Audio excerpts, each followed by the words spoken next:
How are you? Good. Should I let anybody else in? There's a whole bunch of people trying to get in. Should I let them in? I'm like game face, right? Yeah.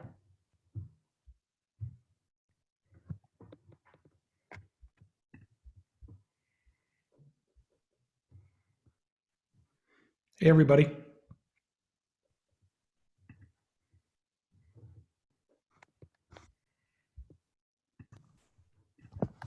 Hey, everybody.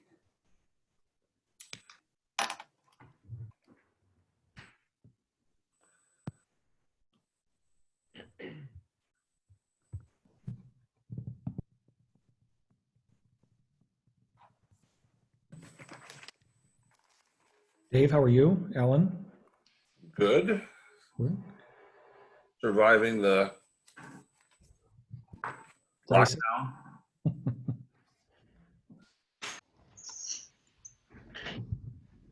How are you, Adam? All right. Hey, Sarah.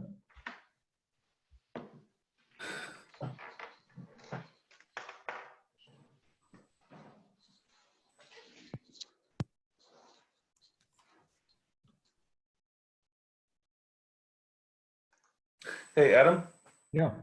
how is the tuition for CTE structured?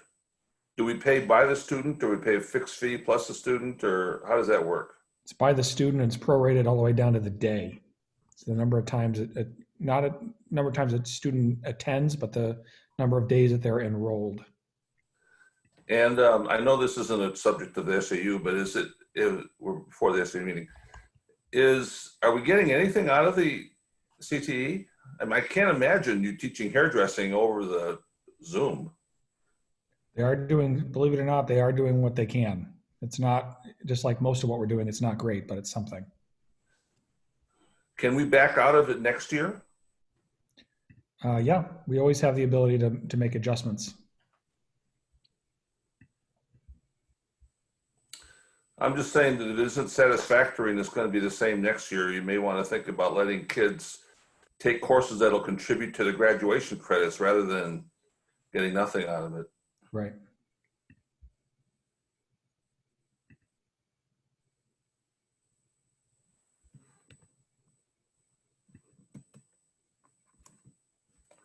That came up today in our CTE meeting.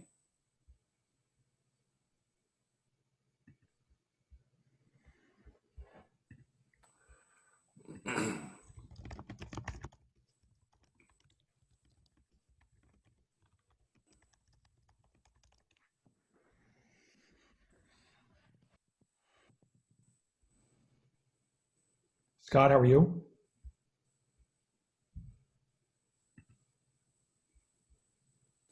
Yep. There we go. Hey, all good. How are you? Can you try something, Scott? Can you mute yourself and then see if you can unmute yourself? Doesn't let you? Shoot. Okay, I set the security so you couldn't unmute yourself. Now you can. Yep. Trying to make it so that members of the public can't hijack us. Sounds like a phenomenal idea. We'll see how it goes.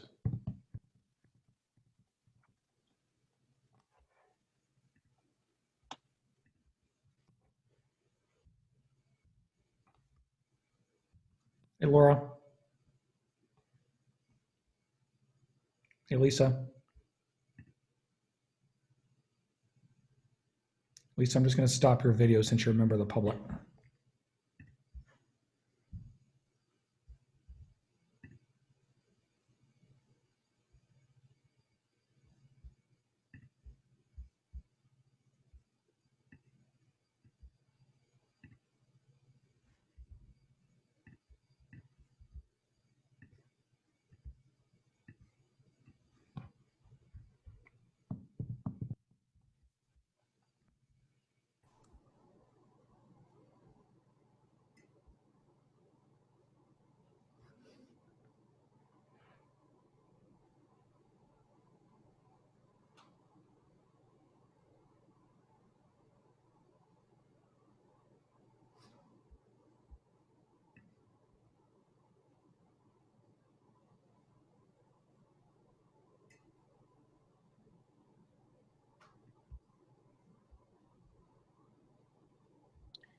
All right, Adam, 1 minute warning just to give some last minute folks an opportunity to log in. I don't see everyone logged in just yet.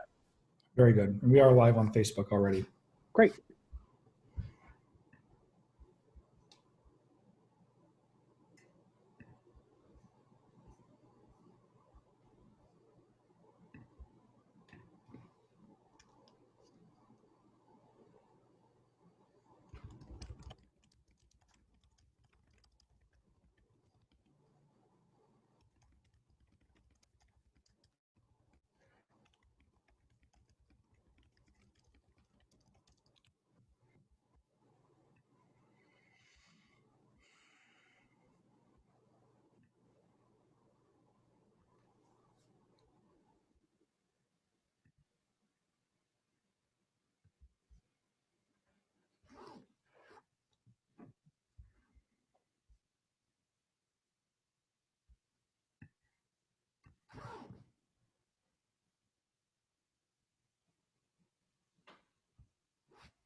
All right, we're just going to give 1 more minute.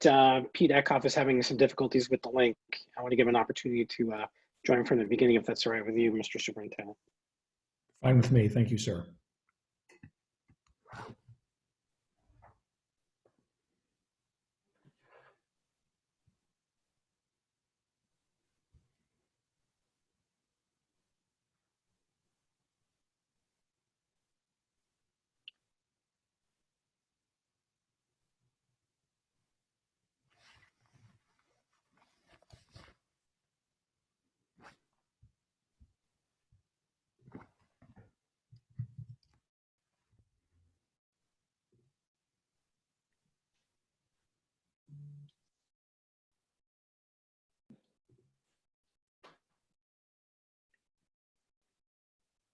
Sorry, I still don't see Steven. I'm sorry, Peter in. Did he?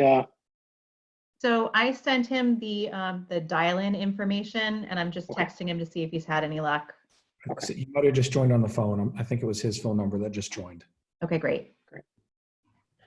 Peter, are you on the call?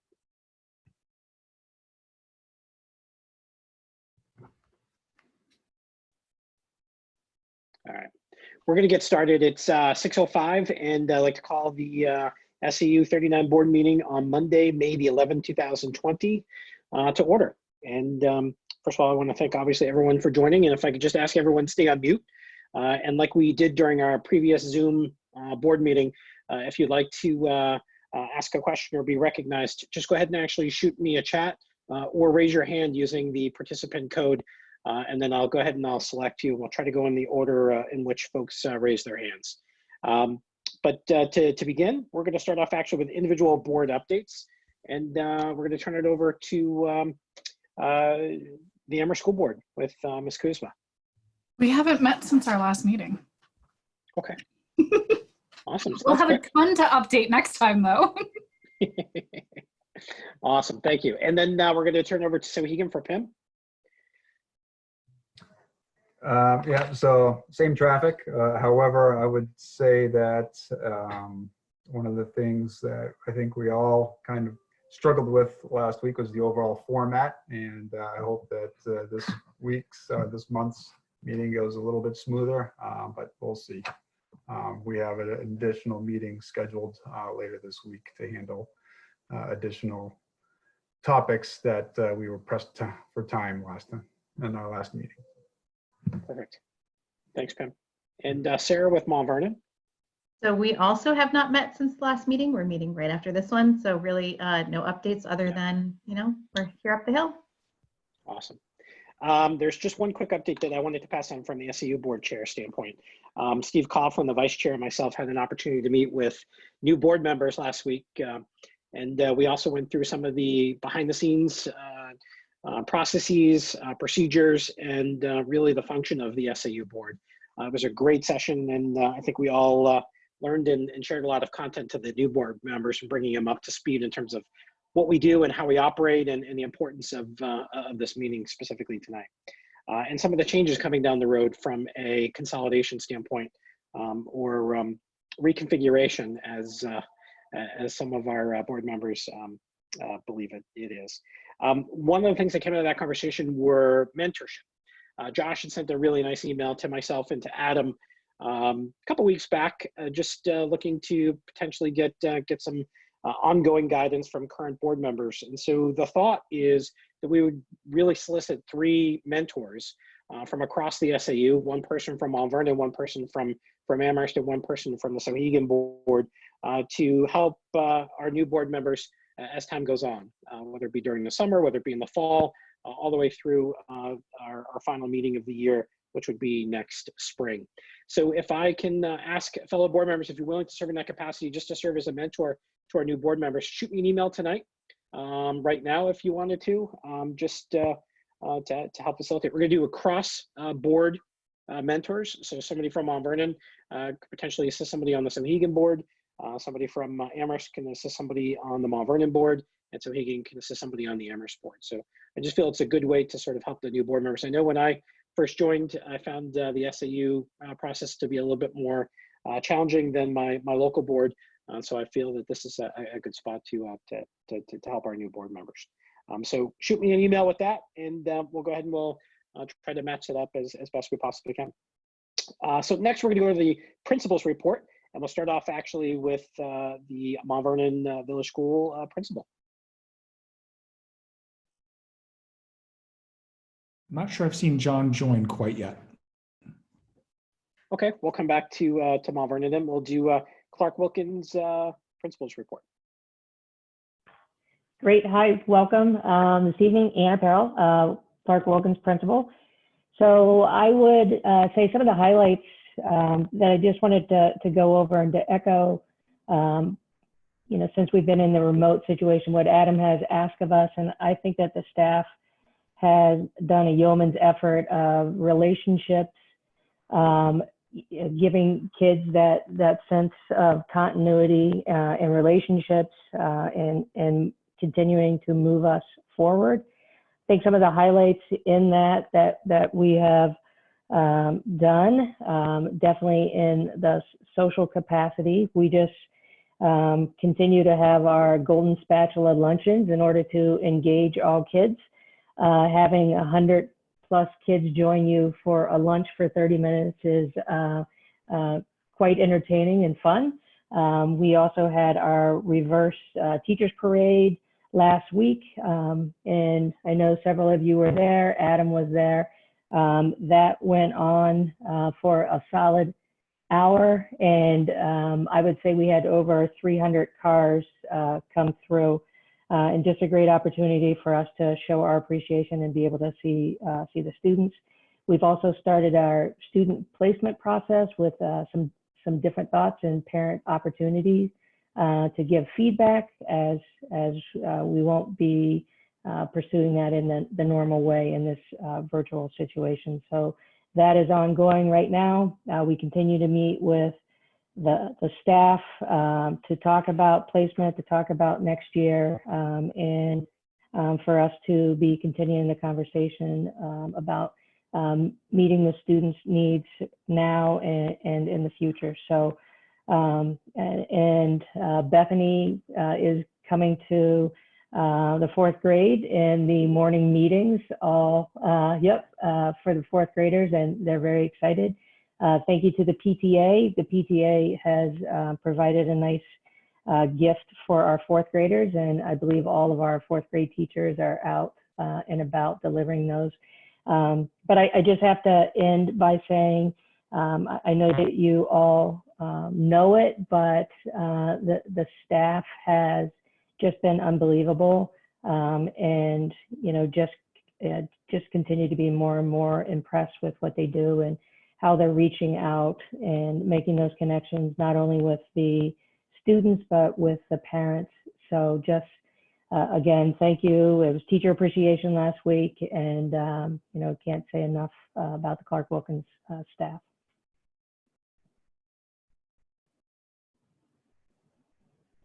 Thank you, Anna. I appreciate that. And by the way, board members, we're going to come back at the end of all 3 of the presentations. And what we'll do is we'll then open up to the membership just to have an opportunity to ask questions or solicit comments from school administrators. We're going to go next to the Emerson Middle School principal's report. Good evening, everyone. Want to echo so much of what Anna has shared in that the teachers have been doing a great job really responding to student needs and really tailoring the model that we set out with to really adjust at this point to the individual and to the groups of students they're working with. So that's been going really well. We've been doing optional beginning of the week and end of the week, just collaborative staff meetings that are just a chance for people to say hello to each other and check in and across the school. And we've had about 35 people continue to participate in those, both at the beginning and the end of the week. So they're working hard, but still feeling connected to one another as well as their students. One of the pieces that's really come out from this is the importance of our anchoring adult work. So we've continued to engage, the committee has continued to work on what an AMS anchoring adult will look like. Sue Sprinkle is on her sabbatical working on that and really spearheading that piece. There'll be more information going out to families on Friday to kind of give them a heads up of what we're working towards next year, which is really in fifth grade continuing the morning meeting model that's really K through 5 across our district, and then 6, 7, and 8. We're looking to bridge the gap between that morning meeting model and the Hagen advisory model. So our 20-minute time will be called Launchpad, and we're working on information for families about what that is. But it's really about connecting and building relationships, building student leadership and student voice within our school. So we're really excited to continue that work. And if there's one thing that the remote learning has taught us is that power of relationships is even more important than we already knew. So that's been great work going forward. We're also deeply involved with transition. So we're blessed to be a school that it touches every school in the district. So we're working with Clark Wilkins right now in our 4th grade transition stepping up. As Anna said, I'll be popping into morning meetings over the next couple of weeks. So I'm excited to greet our 4th graders. If I can't greet them in person right now, I'm excited to at least get online and say hello and answer questions and have them put a face and a name together. We're working with John Schuttinger to welcome our rising 7th graders from Mount Vernon Village School and looking at some virtual meetings coming up with them. There will be a parent meeting on this coming Monday at 4 o'clock and a student meeting at 12 o'clock this coming Monday, and really working on collecting videos from different teachers, different faculty, different staff members across our school so that students have faces and names to put together in little welcome messages. So hopefully that will really help with that transition piece and help students to become excited about this move. We're also working really closely with SAU Hagen, with Karen Shindenis and Kelly Driscoll to help set our 8th graders into 9th grade up for success with some transition events, including some team meetings coming up. So really working to make sure that, this time of year is such a special time of year as kids transition from one place to another, and trying to honor that and really making sure that we can keep that experience as positive as possible for them right now. Awesome. Thank you, Bethany. Is John on the call yet? No, he'll be on very shortly. Okay. So let's, since we're waiting on John from Mount Vernon, let's open up to board members to ask questions regarding the principal's report for the various districts. Anybody like to go first? We'll go ahead and we'll see some hands. I see Ellen's hand being raised. Go ahead, Ellen. Thanks, Steve. Thank you, Anna and Bethany. I cannot imagine how busy the two of you are orchestrating all of this right now, especially Bethany, the transition piece, the kids coming from Mount Vernon, the kids coming from Clark Wilkins, and the kids leaving and going to the high school. So kudos. I hope you're sleeping well on the weekends. Bethany, I had a question. I wanted to follow up on the school board meeting that we had when all of the parents and kids attended to talk about winter storage and outdoor play in the winter, but I think it's rolled in for you to start a little, you've started a little committee, and you talked a little bit about it in your principal's report. Can you give us a little bit of an update? I know in your report, you said there's not a lot happening because of the current situation, but just a little update, and then let us know if there's anything we can do to reinforce or also help. Well, maybe some of us are at home with not as much to do. Sure. So we have a group of students who expressed interest in the beginning and really trying to use this as an opportunity to give students a chance to raise their voices and have some say and some input into what school looks like. This is their school. That's what we keep telling them.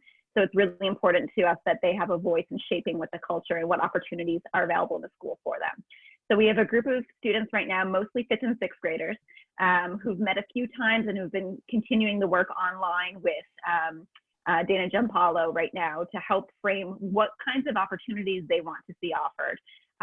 They're doing everything from looking at recess outside. And I have to tell you, it's very impressive to have such young people be thinking not just of themselves, but really of the school as a whole and sharing, well, we don't want this kind of structure because 8th graders won't want this structure. So we need something that appeals to everybody. So they've really been working to start to define what some of those spaces are and what some ideas they have for them. We also really want to redesign what indoor recess looks like. Unfortunately, we do have some space constraints on that, but really looking at what kinds of opportunities, how we can reshape classroom allocations for that, how we can utilize hallway space and other spaces in the building. So students are coming up and generating what they see as some ideas with that. We want to expand out to student leadership and really get as many students involved as this is possible.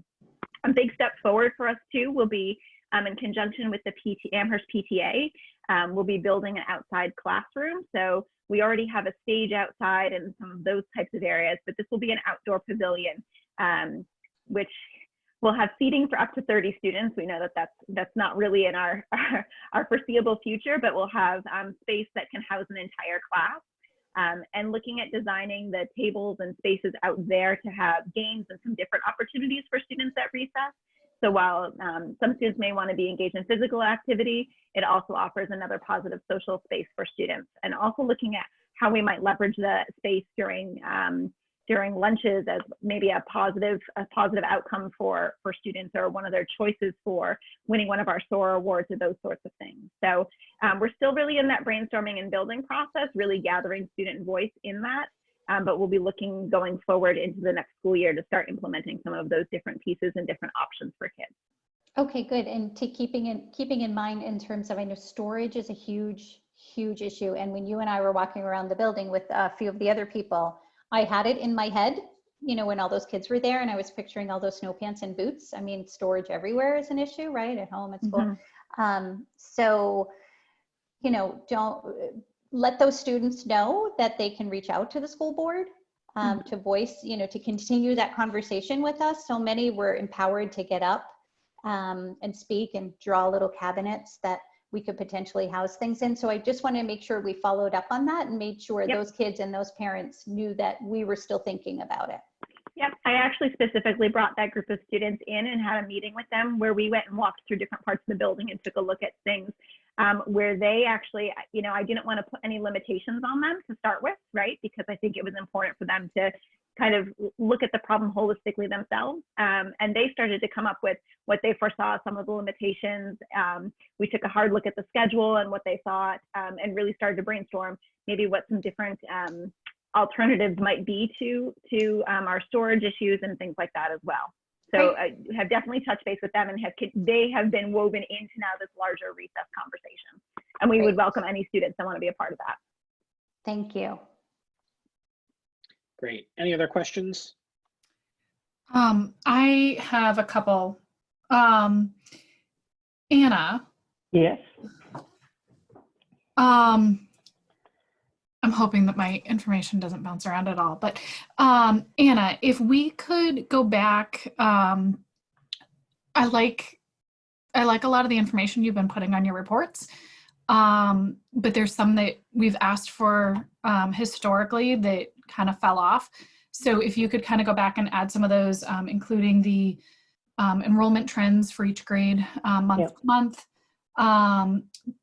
both Bethany and Anna, if we could have, looking at the one at Mount Vernon, I know we had talked in the past about putting the observations on the principal's reports. I know it's kind of hard to get them in, but if you can just keep those in the back of your mind in the future to put them back on, because they had been on there. I know Bethany at least had them on there at one point, but if we could put them back on.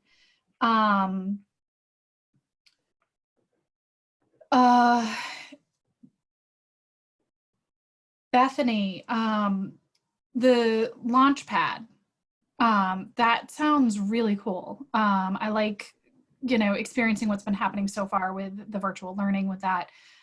Is that going to, for 5th and 6th grade, is that going to be homeroom or is it going to be different?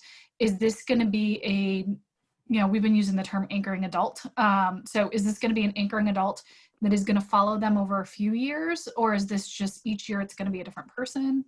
Yep, so this is our response to the district's goal of creating a multi-year anchoring adult for every student. So 5th grade, so that it will essentially be a 20-minute block of time that occurs across the entire school first thing in the morning every day, 5 through 8. 5th grade will be sticking with the morning meeting model. That's really a K through 5 piece, and those teachers have worked really hard to develop that, and we're going to continue to grow that. That's not to say that 5th grade won't be involved, but there's so many changes and transitioning students in that we want to honor that and bring them forward. And then throughout the year, get them ready for their launch pad the following year. So there'll be opportunities with buddy launch pads, school-wide assemblies, other pieces, with the goal being that we can start to integrate them into the launch pad as the year goes on. The launch pad itself will be a mixed grade, so it's 6 through 8. So you'll stay with the same group of students and the same advisor, launch pad, flight director, whatever we decide to call it. But you'll stay with that anchoring adult for those 3 years. So it'll be fresh in the terms that every year new 6th graders will come in and 8th graders will leave us and head off to SAU Hagen. But you'll have a multi-year relationship with those adults. And the idea is really grounded in research, and I'd be happy to have, I know Sue Sprinkle would be happy to come and present more to the board at some point as we continue to roll these plans out, but really grounded in research and creating a model where both 8th graders from 6 to 8 have some leadership opportunities in a more natural kind of dynamic to help just break down the walls and break down grade levels within the school. Oh, that sounds great. We're really excited. And then Anna, I have one more question. The student placement you had talked about. I know we've got a lot of parents on right now that are super curious, given the way, we're talking about the entire classroom almost the entire classroom moving up to the next grade level together. In the past, the current so like for 1st grade, all the kids going up to 2nd grade, the teachers have worked together to kind of create these great classrooms, and then administration has assigned a teacher to fit that classroom. Since the classroom has already been, for the most part, picked, minus a few changes that need to be made. And the teachers this year have spent a lot of time with the kids getting to know this exact group of kids. Are they going to have some input about who, the teaching style from next, for the following year, what would work best with that group from what they've experienced? Yes, and actually we just sent something out. So we have 29 meetings over the next couple of weeks to meet with every single classroom, special ed teachers, and all the feedback that we've gotten from parents that we sent out the placement process. And knowing that process last year was the same, just the intensity of purpose for creating classrooms. So we're meeting with teachers, we're also taking feedback in from parents, and then also knowing that I think for this time and the social emotional needs and keeping the class cohort as much as possible together, we've received a lot of positive feedback from parents filling out the form. But again, yes, we are taking a look and having all those meetings. Okay, great, thank you. Yep. I think that was it for me. Awesome, thanks, Beth. We're gonna go to Josh next, and then after Josh, we're gonna go to the principal of the Mount Vernon Village School, and then the principal of the high school actually just joined us to do a quick presentation. Josh? Yeah, so actually my question ties in with what Beth was just asking, Anna, and it's mostly directed for you. as we loop up students, are we giving some thought to looping teachers who might have an interest and capability in looping up to different grades? If a teacher, for instance, wanted to go from 2nd to 3rd grade with her class or his class, is that something we're giving thought to? So we've had a lot of very serious conversation about looping, and it's something that we definitely believe in. Again, I think looping as an entire grade is something that we are seriously looking into, a K1 and a potential 2-3 loop. But having that opportunity for an entire grade over just having one teacher loop up.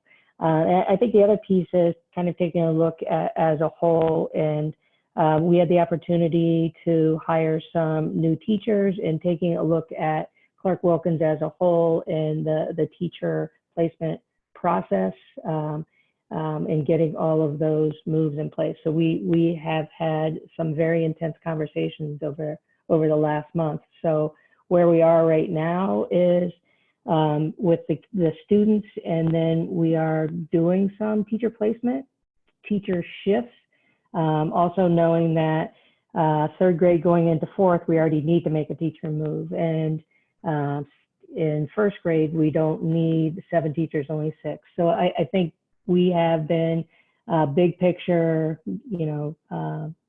taking a look at all those pieces and conversations pretty seriously over the last 3 weeks. Awesome. Thank you. Yep.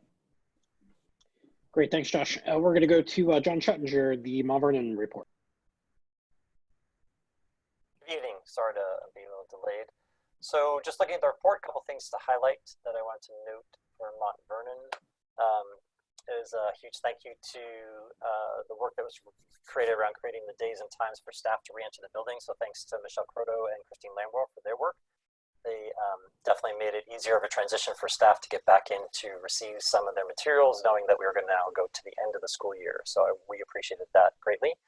And also appreciate the work of our maintenance crew. So they've been doing a ton of work around the building in our absence, which I guess has made it good because there is some silver lining to this of just not being there.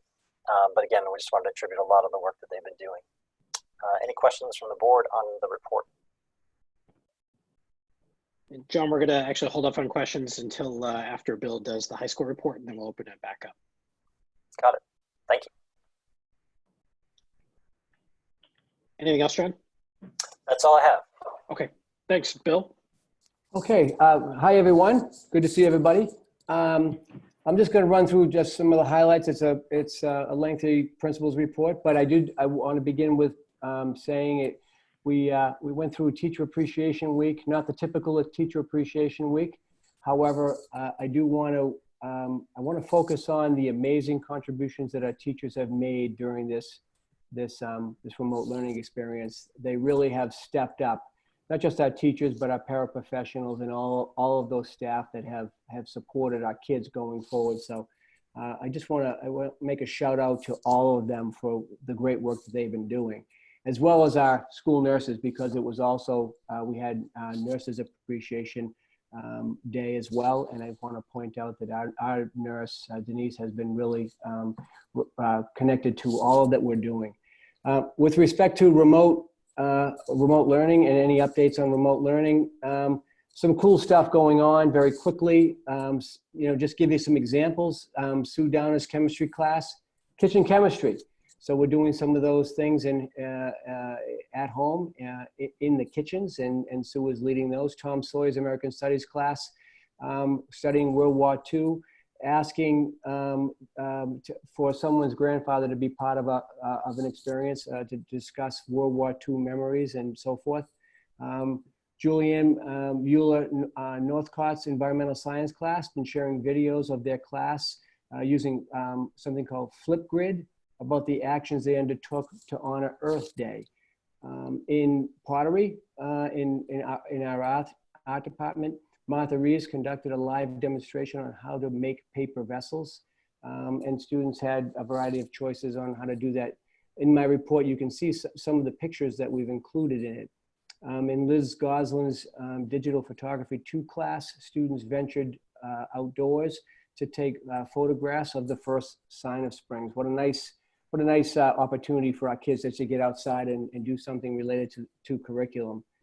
And then you see a picture here, if you have the report in front of you, see a picture here of one of our teachers, David Jasinski, creating a video to talk about online etiquette that students were able to view and discuss. And that's related to what remote learning might look like as we go forward. A little forward thinking there. Some of the things going on behind the scenes, looking at course level partners. For example, Math 2 teachers meeting regularly to plan instruction and assessment. Department meetings are going on continually.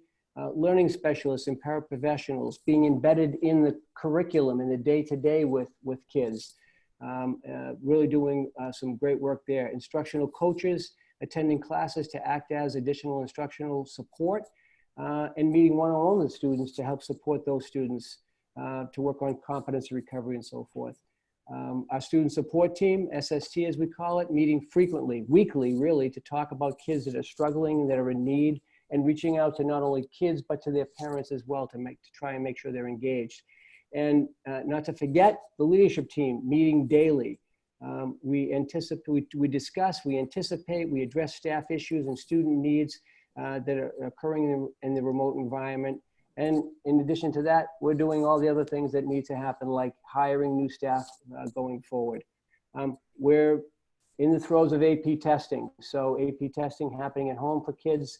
A lot of preparation for our kids just in terms of what AP and the College Board has asked our kids to be able to do to take home exams. There was a lot of conversation and communication to our kids and to our parents about how that is going to look and operate. Student scheduling. So we began our preliminary Power School training for a lot of our staff that are going to be involved in the scheduling process. And that began this week in earnest. The goal to build a master schedule, and it's going to take us a couple of weeks to get through that process. Schedule design, very quickly, schedule design, as some of you know, that we've been working on trying to look at the current schedule and move it forward to be a more academically supportive type schedule. And we've made some proposals. They're in front of the community council right now. We have a community council meeting scheduled for tomorrow.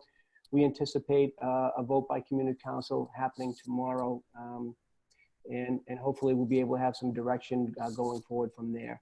And then finally, I don't know if Bethany has already talked, but we're working with the middle school on our transition of our 8th to 9th graders. Awesome. Thank you, Bill. Let's open it up for questions for really any of the administrators if someone didn't have the opportunity to ask before. If everyone could just click on the raise your hand button if you wanted to speak. And just give me a minute because not everyone's on the same page, so I just have to keep checking back and forth.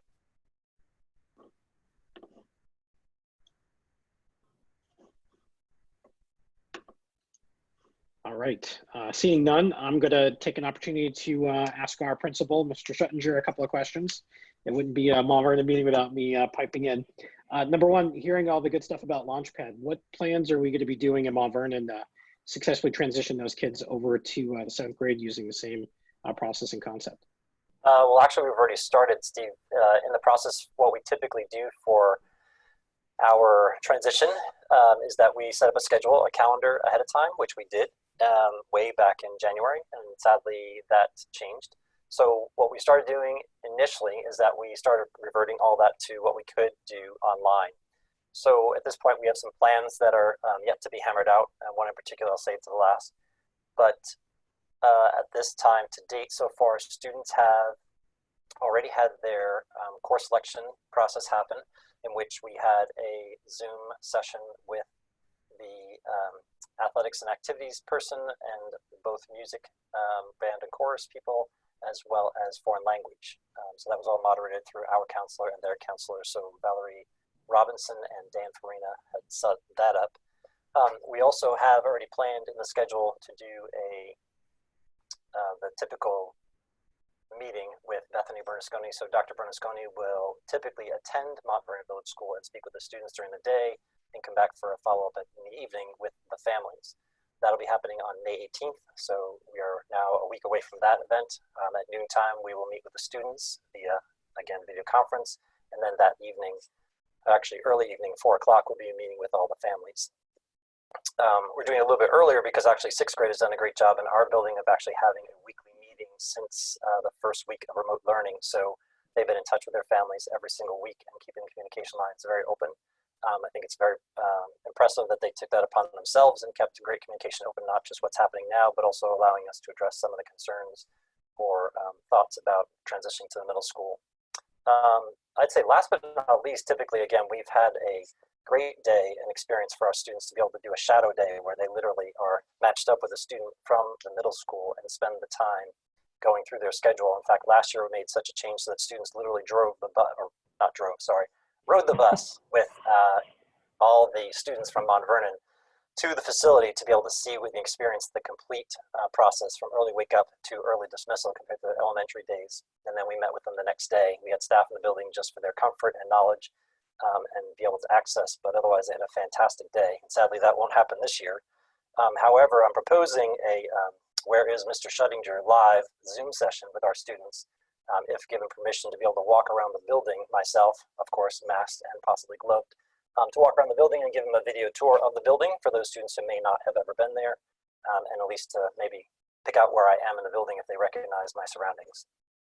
So that's where we're at currently. Cool.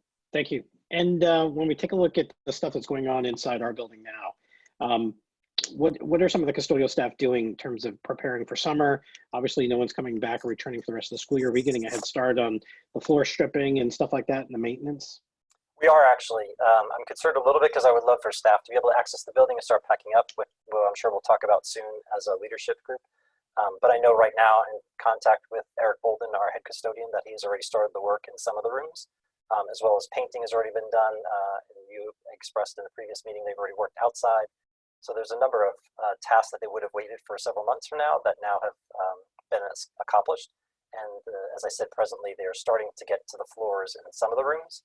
But I know once we're able to get in and retrieve our things and get out of their way, they'll be moving much quicker. Okay. I was walking around the building just the other day and noticed we're missing some more roof tiles.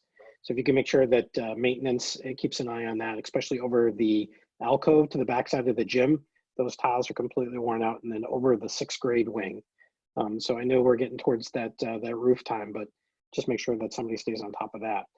Last question I've got is for the lower grades. What type of feedback are you receiving from teachers about the attention span for the 1st through, let's say, 3rd grade? And we hitting a frustration point at this calendar point, or are we still all go? We're a go.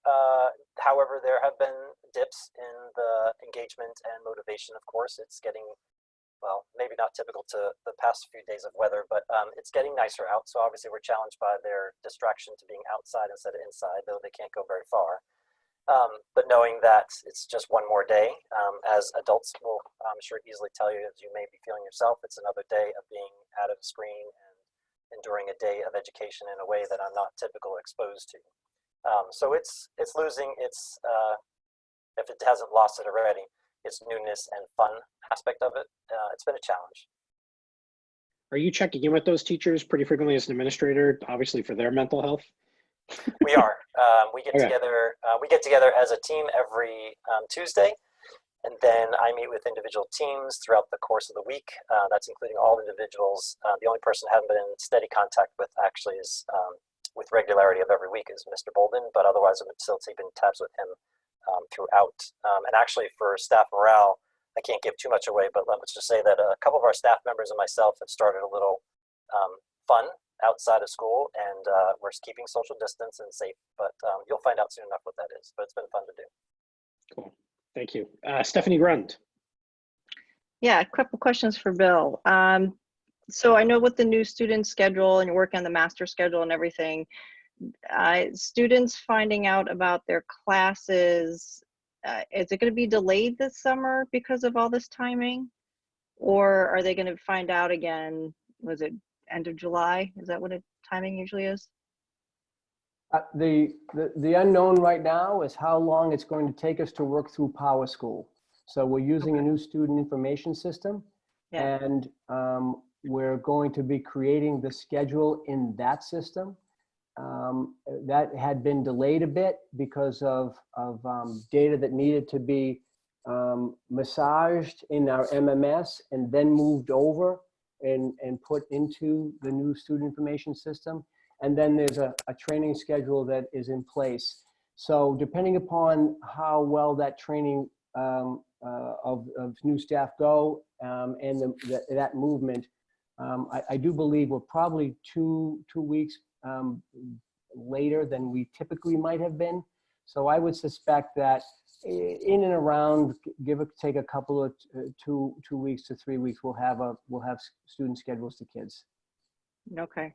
The other question I have is with this summer coming up, and a lot of times there's field usage all around the high school for outside programs. What's the status of that? Do you know? Is any outside groups going to be able to use the fields or not? Well, I do think that's a conversation at the town level and with Adam around, what we're going to be permitting and what happens at the, from the governor at the state. So that remains to be seen, I think, at this point. Okay, thank you. Great, thank you, Stephanie. Seeing nobody else, I'm going to actually, although the agenda doesn't state a public comment session, I do want to give the opportunity for the public to ask questions while we still have the administrators on. So if there's a member of the public that would like to ask a question, go ahead and either raise your hand electronically or visually, and I'll try to call upon.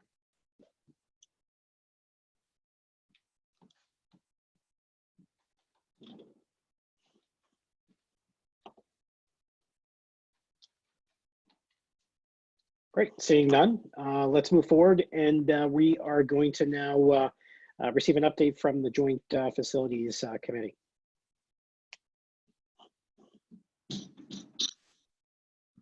Hi guys, how are you? So a lot's happened since we gave an update, so I prepared a statement just so that I wouldn't miss anything. And then I also want to share with you the timeline of our work. So just as a reminder to folks listening and new board members, the Joint Facilities Advisory Committee was formed to conduct an analysis of our school infrastructure needs and make recommendations to the Amherst and Sauhegan school boards. We've been meeting since January and have reviewed the existing capital needs assessments for our buildings. We've organized tours of the schools, created virtual videos, and provided regular communications to the public. As a result of the passing of the Amherst School District budget, the architectural firm of LaValle Bresinger was hired to complete a comprehensive studies of the facilities in the Amherst School District. This is the same firm that completed the Sauhegan 2.0 project several years ago. We've met with LaValle at our last 2 meetings to discuss the most pressing needs in our schools and shared information that will assist them in their review. Some of these issues include aging systems requiring costly maintenance, HVAC challenges, outdated science labs, and a varied use of our classrooms, resulting in overcrowding of the traditional classroom space. We provided capital maintenance schedules, the virtual building tours, and a number of historical documents. And I just want to share, who disabled my screen sharing?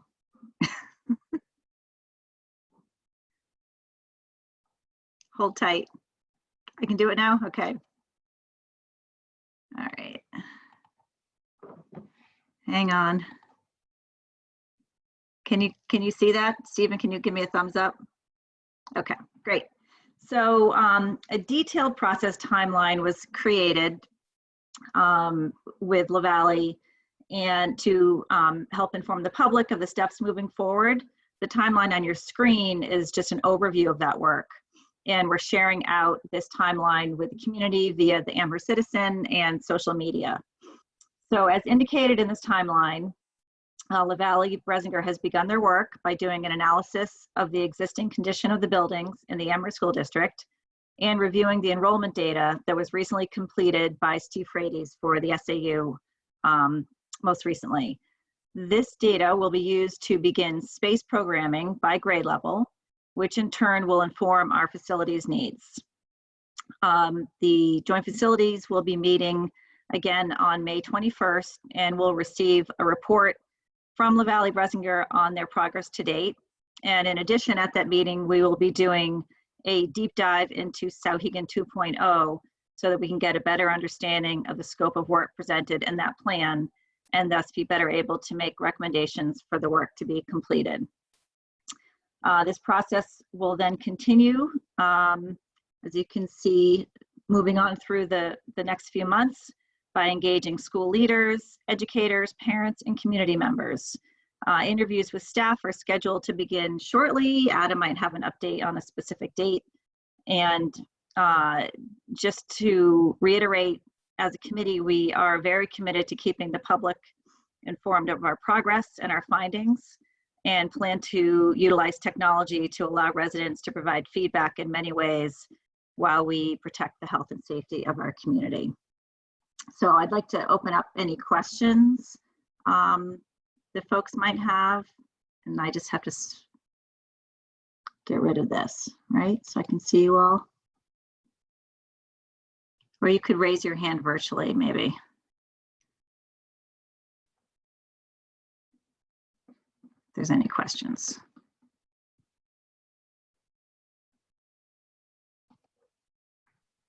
Laura Taylor has a question. Oh, okay. ahead, Laura. Amy, do you think the economic downturn of, I don't know, even the last 2 months, what effect do you think this will have? Are you expecting it to be delayed when you get these assessments? How will it change your approach? Well, I'm not an economist and I don't have a crystal ball, but we are working through with our plan, and you know, we're quite early on, and we're going to have LaValle do their due diligence and go through their process and see what their recommendations are. So certainly when we get to the point of knowing what the recommendations are, then it will be up to the committee to discuss how to move forward. But we're really not at that point yet. And can you define where you say develop educational vision? In the in your process. Yep. So that, hold on, I'll put it back up.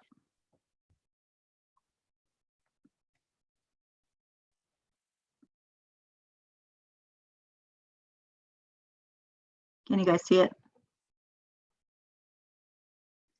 Yeah, so I mean, that really goes to what we want our schools to, hold on, sorry. Can you guys see it? Yes? Okay. Yes, we can. Yeah, so that's, you know, after we've gathered all the information, then that's really what we are going to be looking to design and have that be in alignment with the goals of the SAU.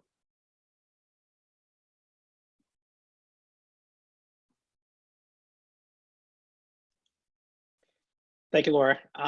Beth. So looking at this and just kind of, I guess this is a lot of like my feel for how we are, or the way I am maybe in life right now. So we're most of the way through the discovery period with a report due to you guys on June 1st. I'm assuming that's to the committee. Yeah. It seems like they're actually on track to do that. Like, yeah, we have a meeting in 10 days, so we'll have a better understanding of where their progress is. And Adam, I don't know if you've spoken to them. I actually haven't spoken to them since the last meeting, so I don't know if you've been in contact with Lance or Ann. I have been, and they've had people on site last week, and then again, I think this week in our schools doing their survey work of the buildings. And even more importantly, we submitted a survey request to our staff and administrators for now. There'll be a chance for public in the future. And we've had several responses, some very extensive by people that already have a doctorate degree, wrote another dissertation. So, but we're gathering that feedback so that we're right on track time-wise. That's exciting. Okay. Yep. Yeah, we've been meeting regularly. We have established monthly meetings, but we've not been afraid to meet in between those monthly meetings as well. We have subcommittees that have been very active, especially the PR committee, and they've been very diligent in gathering information and putting information out to the public so that they can be informed and eventually be engaged in the process. Great, thanks, Amy. I know it's hard work and you guys are persevering, and I appreciate it. Thank you. Thank you. Any other questions for Amy before we move on? Awesome. Due to some technical issues, we're just going to go back one step in the agenda to the public comment piece. There was a member of the public that wanted to actually ask a question. Marilyn, are you still on with us?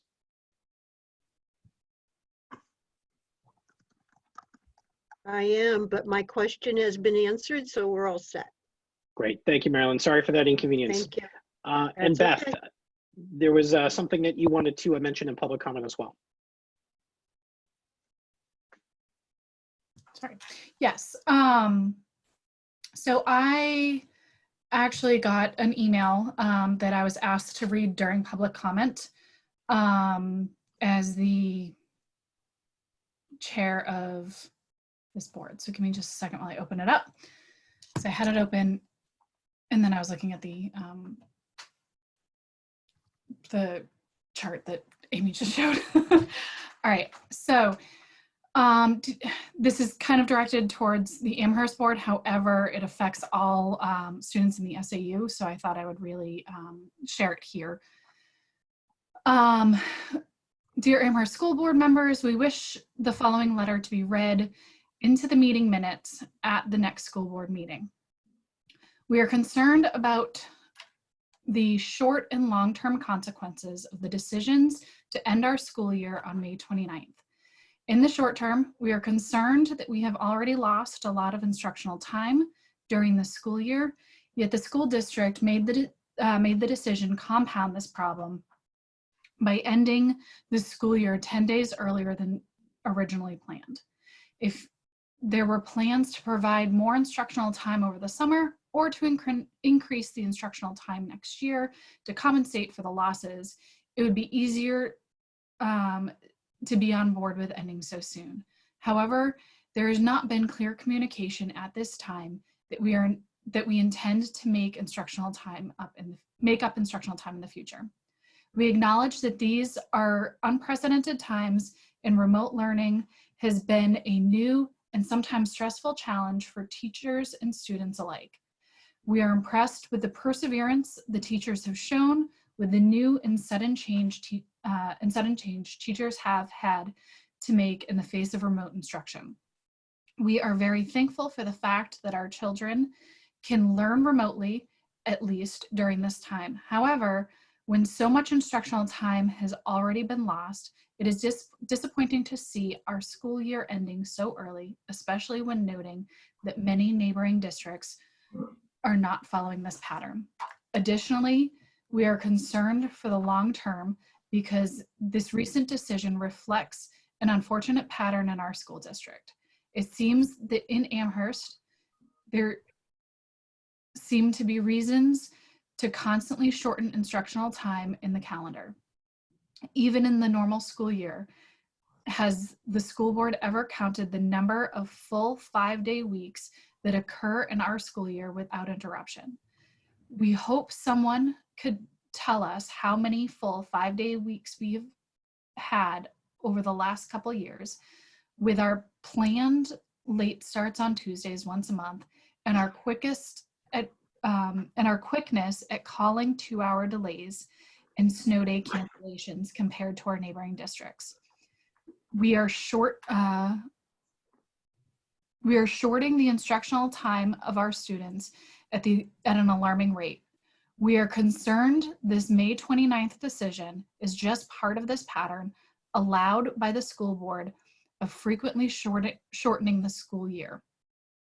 The district seems to be content with meeting minimum expectations around time rather than having a school calendar that truly promotes student achievement and academic excellence. We believe our children and all the students in the SAU 39 district deserve better and should be afforded more time in the future to learn in the future. And this was by Dan Black and Sarah Taylor Black of Amherst, New Hampshire. Great, thank you, Beth. Can we get a copy of that to Danae, the board's secretary, to submit for the record? Absolutely. Thank you. We're going to move on to Adam's superintendent report. But before that, David, did you have a point of order that you wanted to raise? It wasn't a point of order. It was just a question for Amy. Okay. Yep. Absolutely. Go ahead, David. Not faster than I can get a text to you or whatever. No worries. So I noticed that your timeline, Amy, ends in September 14th. I mean, have you built out a plan, or are you going to build out a plan to end sometime before you have to go to the voters for a warrant article, or or whatever? Yeah, Dave, this was just the truncated version that was sent to the citizen and is being shared out publicly. There is a timeline that goes to March, and I can send that to you if you want. I'd love to see it. And then the other question I have is, there two plans? I mean, I'm assuming that if you do a building or do construction work, which is obviously where this is headed, that some construction work would finish in a year and some would, I mean, you can't finish it halfway through the school year and expect it to get used well or whatever.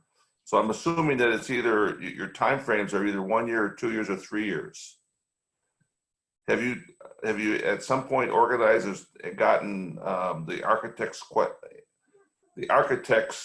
to answer how long these different timeframes might be?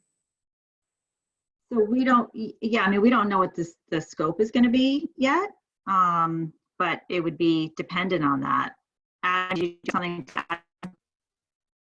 Yeah, we don't have a time frame yet about construction phases, but I can tell you that generally speaking, most construction phases in schools that are in addition renovation are 2 summers with a school year in between. But that's after everything's been designed and engineered. So we're too early in the process until we know what kind of project we're talking about to get that kind of detail, but it's certainly coming. Is it your anticipation, Adam, that we'll be going through Hagen 2.0 and this renovation to the Amherst Middle School or Wilkins at the same time? That's a political decision and a community decision that we'll all have to make together based on the finances more than anything else. I think that it would be difficult to do 2 construction projects at the same time, especially if one building has to flex for the other during construction. But again, way too early to know, and the economics probably have more of an impact than anything else on that decision. Good. Yeah, we're not even close to those decisions or conversations yet, Dave. Okay, thank you. Thank you. Sure. Great, thanks, guys. Sorry to be bouncing around on the agenda. Technology, obviously, this is kind of a learning curve for everybody. So thank you, everybody, for your patience with that. We're going to then move to the superintendent's report. Thank you, Mr. Chair. I have a number of items to speak about tonight. First, thanks to our principals. They often don't get called out with praise for what they do, but our teachers deserve tons of credit, but our principals also as well have been working more hours than they ever have before in a very stressful and uncharted territory. And I just want to applaud them for their tremendous leadership in their building. They've been exceptional, and we would not be in the place we're at without our building principals. So I just want to thank them for what they've done. Many folks have reached out. The number one topic of conversation right now is what are we doing about graduation and end of year things. So for those of you who don't know, the town of Amherst has decided that the 4th of July parade will not happen, neither on July 4th or at their contingency date of August 1st. It simply will not happen this summer. I am working with our local fire, police, and public health officials, and we're working through our plans carefully and methodically. What everyone wants to know is what we're doing, but I can tell you that the longer we take right now to make a decision, the more likelihood we'll have of having a result people will like.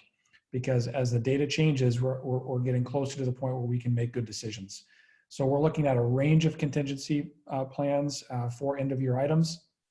It's very important to us. It's very important to me. It's incredibly important to our seniors and their families, also our 8th graders, our Mount Vernon 6th graders, Clark Wilkins 4th graders. Everybody pretty much is really excited about things that could happen at the end of the year. And we're going to figure that out. We're still working on it, and believe me when I say it's an everyday conversation. For those who may not know, our school year is ending on May 29th. That is 2 weeks prior to when we were scheduled to end. We did cancel our April vacation, which closes that gap by a week. But we are doing what we think is in the best interest of our students and staff by giving additional time to our faculty to write progress reports and report cards for the end of the year and be available for what needs to happen over the summer and what is still developing plans for what needs to be done over the summer. I too am concerned about instructional time lost. My first year here, actually, I was talking to folks about and asking the question, how many 5-day uninterrupted weeks do we have? Because we don't have very many. But what I will tell you is that what's more important than even instructional time is the learning gaps that have resulted as a result of this crisis, because of either going from in-person school to remote school, the gaps that occur as a result of that, and just simply the change in instruction that we've had to make. So I'll tell you that that's something that we have to consider, accept, and adopt as a school system, that we're responsible for those gaps. Kids get one chance to go through school, one opportunity to move through and progress, and every single piece of learning is important along the way. And we're not a school system that has tons of extra time to catch up where we're behind. So I can tell you my senior leadership team is working on what do we have to do and what do we have to think about differently to cover those gaps for our students that we know that have been created. We can't make those plans solid or even public until we have a sense of what's going to happen in the fall.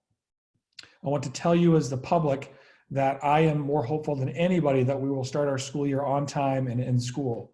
But it's too early to know that. And candidly, it's important for our public to know that there are conversations among fellow superintendents with concerns about the start of our coming school year. I'm concerned that we'll be in a situation where there'll be several families that don't feel comfortable sending their children to school, no matter what the status of the situation in our community might be at that time. And I want to respect those parents and their wishes, because every family needs to make that choice for themselves. Likewise, some of our faculty and staff might have issues that preclude them from participating in the start of the school year. What I can tell you is we're 4 months away.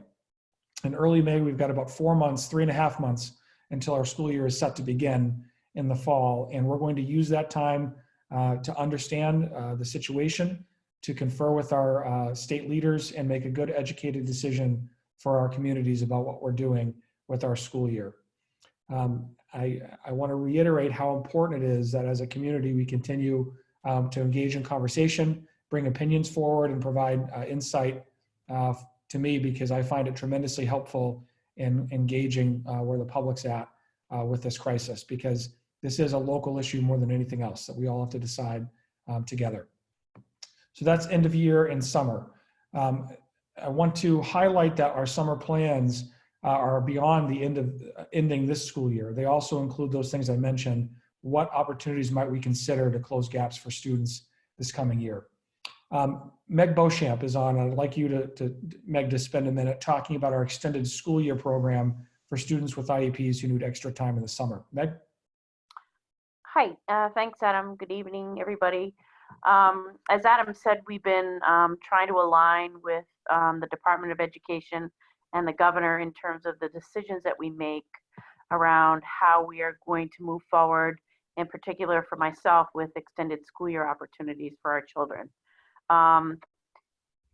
Because the governor was not able or ready to make a decision and still hasn't, I needed to move forward and make some plans. So we started by trying to poll our parents in terms of where they were at with interest around extended school year, if it were remote, if it were in person, if we did a hybrid, some of those types of questions. And then I have been communicating with parents right along, as have our building level coordinators, to roll out remote learning extended school year, because for some of our children, they'll start ESY opportunities as soon as June 9th. And I just can't wait until all the decisions are made to try to set up the best learning opportunities that we can and the best platforms that we can for those kids who start that early. The remainder of, or the bulk of our children, I should say, will start extended school year in a remote manner as well, but that will start July 7th, the week of July 7th. We are focusing on transition opportunities for children who really need extra support in a meaningful way to transition from one building to another, from one program to another. We have already set up some opportunities for those children and staff and families to meet each other. John had said something earlier tonight about sort of a remote tour. We're doing a lot of those types of things.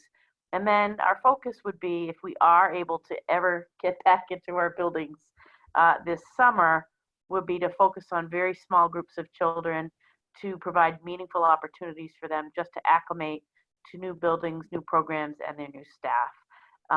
We have a variety of children. We're working in a very individualized way with families and programs to try to target the children who have really specific needs as the students that we may bring in if we're able to. Again, there's just so many unknowns, and in terms of health protocols and things of that nature, I've been working with the DOE and looking at different health protocols that we might need to put in place, working with the school nurses around their availability if we were able to have children in the buildings this summer. So there's a lot of work going on, but not a lot of definitive decisions that have been made. I've been really trying to be clear in my communication and my messaging with parents that we would like to be in school, brick and mortar schools for ESY. I don't know that that will happen, but we have ESY opportunities no matter what, if they want to continue to participate in those. I have heard from some parents that they don't. Uncle, we've had enough. And as the parent of a 15-year-old, I can relate to that. Sorry, I couldn't hear what you said. Huh. I heard you just fine. Yeah. So that's sort of where we're at. I have to say that I've been incredibly impressed with the parent support of their children. Again, I mentioned I'm a parent myself. It isn't easy to work a full-time job and help to support your child with their learning, and then throw into that mix a child who may have some pretty significant disabilities or even some mild learning difficulties. It's a very difficult situation that we're all in, very unique. I've never experienced anything like it, but the community support and the way the parents have just stepped up is absolutely remarkable to me, and the staff as well. So. Thank you, Meg. So moving down through my list of updates, regarding the start of the year next year, that we've already received some questions, and I mentioned that briefly before. We're going to be following all CDC guidelines with the start of our school year and be relying on guidance from our governor and from the Commissioner of Education. And so it's way too early to talk about what that's going to look like, but I can tell you that school's going to look a little different in the fall. Whatever happens, there will be different protocols in place than what we've had in the past, and we know that's going to continue for a while. Next, Michelle Croto is going to give us an update on where each of our districts stand with our unassigned fund balance as of this point. Michelle. Great, thank you, Adam. In your packets, you have 4 reports. This is a new format, so I welcome feedback as we walk through this, or if you want to reach out to me later. I'm hoping that this is something that we can incorporate on a regular basis. So the first report you have is for the SAU, and I'm just going to walk through, given that this is a, as I said, a brand new format, walk through the information that's on here. At the top, it lists out there are different funds in our budget. So we have the general fund, which was budgeted at $2,319,427, and the E-rate fund, which is like an enterprise fund, and that is, oops, my computer just moved around here, 18,800 in the expenditure budget. So there was a total budget of 2,338,227. That is offset by revenues of 2,322,772 from a budget perspective. So we had anticipated using 15,455 of the fund balance. At this point in time, our projected revenues and expenditures exceed what we were looking at during the budgetary time. So we are projecting at year end that, I don't know if folks can see at the net, where we had planned to use 15,455 of fund balance, and we are actually by year end planning that we would be using 68,130 of fund balance. That is primarily due to increased revenue in E-rate, and we had a transition of a position that was moved into the SAU and is reimbursed by the district that it was originally budgeted in. So those two things would have our fund balance increase by 83,585 more than what we had originally planned. As part of the budgetary process, I understand that we take a portion of the budget, and what is not expended in repairs and maintenance at the brick school is used to put into a reserve. So we have an anticipated amount of 9,469 that would go into the reserve. So taking that out of the net would mean that there's 74,116 for the SAU fund balance. And we had, at the end of this year, in our apportionment for next year, had anticipated about 18,000. So in all, at the SAU, we're anticipating that will be about 55,000, a little bit more than that, to the good, if you will. I know that's a lot of numbers and a lot of information. Any questions on the SAU? I will move on to Mont Vernon if there aren't. Yes. Beth, we're just going to hold off until she presents all, and that way there's just more consistency with the questions. Okay, that works. Okay. So going on to Mont Vernon, the format is very similar. We list each of the budgetary funds at the top of the report. And then on the, I did the analysis just on the general fund because that's the piece that really impacts the tax rate setting in the fall. So the expenditure budget, we had planned to use of the unreserved fund balance, projected 563,819 was coming into this year, our budget. And by the end of the year, we're anticipating now that our expenditures that we would have $127,244 less in expenditures than what we had budgeted. And revenue would exceed the projection, the original budget, by $34,664. So that would contribute $161,908 to the fund balance for Mont Vernon. Out of that fund balance at the end of this year, we had a reserve that was approved to go into the capital reserve fund of 50,000. So you take that off the top. That leaves 11,908 of unreserved fund balance that we anticipate by the end of the year. And in the MS-26, the document where we had posted to say what we thought next year's use of fund balance would be, it showed a revenue projection. We had anticipated at that time that it would be 84,000. So the unreserved fund balance, depending on how you look at it, there would be either 111,000 available in Mount Vernon, or if you return the 84,000 as what was anticipated at the time that we did the MS-26 report, then you'd be looking at 27,908 as remaining. And I put on there, just for your reference, the estimated tax impact of each of those amounts, so that you could have some sense of what that might look like using the estimated evaluation that was used at the time that the MS-26 was posted. And the MS-26 is that report when we have to post prior to voting, that shows what our anticipated proposed budget and the anticipated revenues are and the amount that would need to be raised in taxes. Going on to Amherst. So Amherst is, again, the same type of format. At the top, I list each of the budgetary funds and then analyze in a little more detail the general fund only, as that is the piece that impacts the unreserved fund balance. The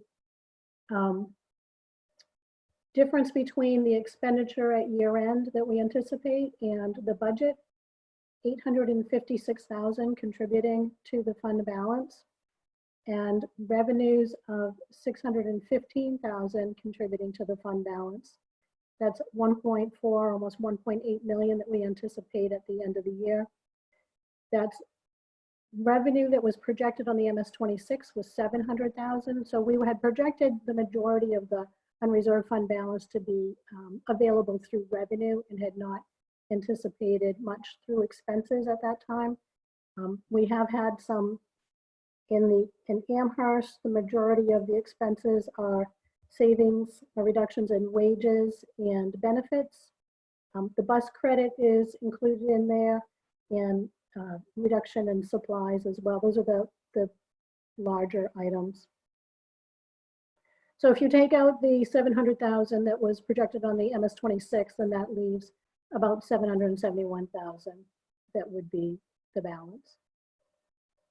And then going on to Hagen, again, the same format with the voted budget listed at the top. The unreserved fund balance that was used coming into this year was $1.2 million. You can see the budgeted expenditures at 17.4 million, less the revenues of almost 2 million to look at the budget side. Where we expect to be at the end of the year is that expenditures would be under budget by 291,000, contributing to the unreserved fund balance, and revenues, there would be excess revenue of 114,000. So the fund balance would be an additional amount of 405,320.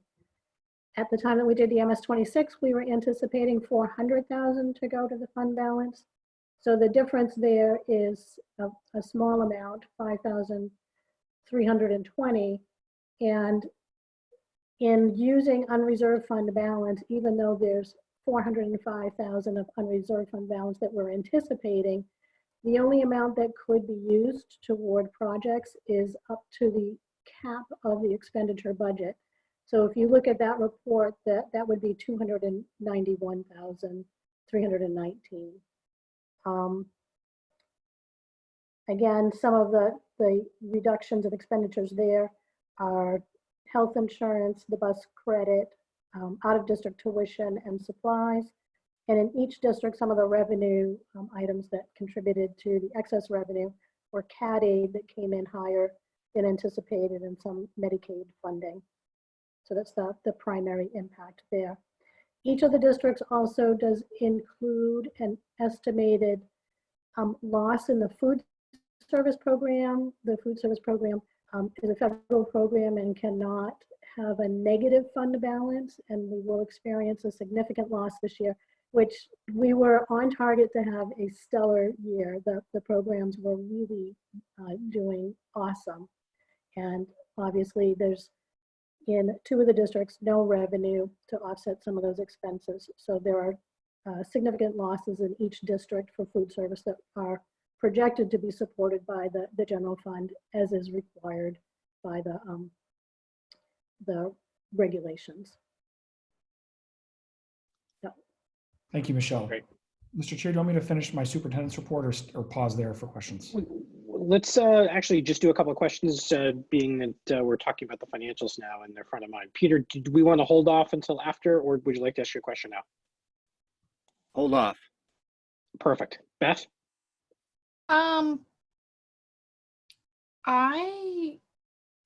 guess my main question, I can hold off on some of them, but my main question is, so the reserve fund for the brick school for improvements, you said we put in, was it about $9,000? How much is in that fund right now? You know, because I'm guessing we add some every single year. And if you can't come up with that number, if you can at least just let us know for the future, that'd be awesome. Yeah, I'm trying to see if I have that handy. Prior to,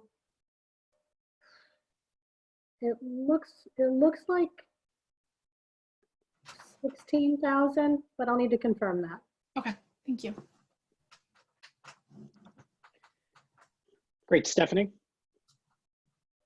Yeah, a question about Hagen. So Hagen right now, the food service is preparing all the meals. I'm assuming all the costs for food, labor, everything's going through that, but yet it's servicing all the districts. Is that cost going to be pushed out to all the districts, or how is that happening with the CARE Act to cover the costs? Or is that all in Hagen right now that is not stated correctly in here, as what I'm getting at? So the cost of the staff that are preparing the meals and Hagen staff are charged to Hagen. The staff that are budgeted in the other districts are charged to those districts respectively. And the revenue from the program, because we're delivering meals, is recorded in Hagen. But there's no revenue. I didn't think anyone was paying for this. There's revenue from the So state. there's no There is some revenue from the state that's coming in. Yeah. So Because but the cost for the food right now, I guess the question is the cost for the food right now, it's, even though it's, let's say, a Mount Vernon student or Amherst students, is all that in the Hagen budget right now? Is it all staying in the Hagen budget? It's, so the cost of preparing all the meals, there's one food service program that's operating currently, and that food service program is functioning out of Hagen, servicing all the students that are receiving meals in each of the towns, and all the expenses of preparing those meals and the revenue generated from those meals are both recorded in Hagen. Okay, so then our expenses in the food service budget are higher than pushing them out to the other districts, I guess, because if it's costs that belong in the other districts for the food. Do you know what I mean? It's not costs that belong in the other districts because the revenue is also in Hagen. We wouldn't be able to push the cost out without pushing out the revenue too. We did talk about that. Yeah, we had looked at whether or not we should try to run multiple food service programs, and that was really not effective or feasible to do. We looked at whether we should try to, because we do have information that's tracking, you know, where meals are served and in which town and which district, and whether or not we should try to charge out the actual meals and the expenses. And it's just, the costs are being borne in Hagen, and the revenues being borne in Hagen. So it's processed as one program. Okay, so then the question is, do we have enough revenue that's going to cover those costs, or is Hagen getting hit for more costs than they should be? No, I don't think Hagen is getting hit for more costs than they should be. Let me look at the net. In terms of the impact, Hagen does have a loss in the program, but the least amount loss comparatively. It's a significant loss, but. Mm-hmm. Okay, I just want to make sure that we're not getting hit for extra costs and then we don't have it to potentially spend on projects and things. So thank you. Thank you, Stephanie. David?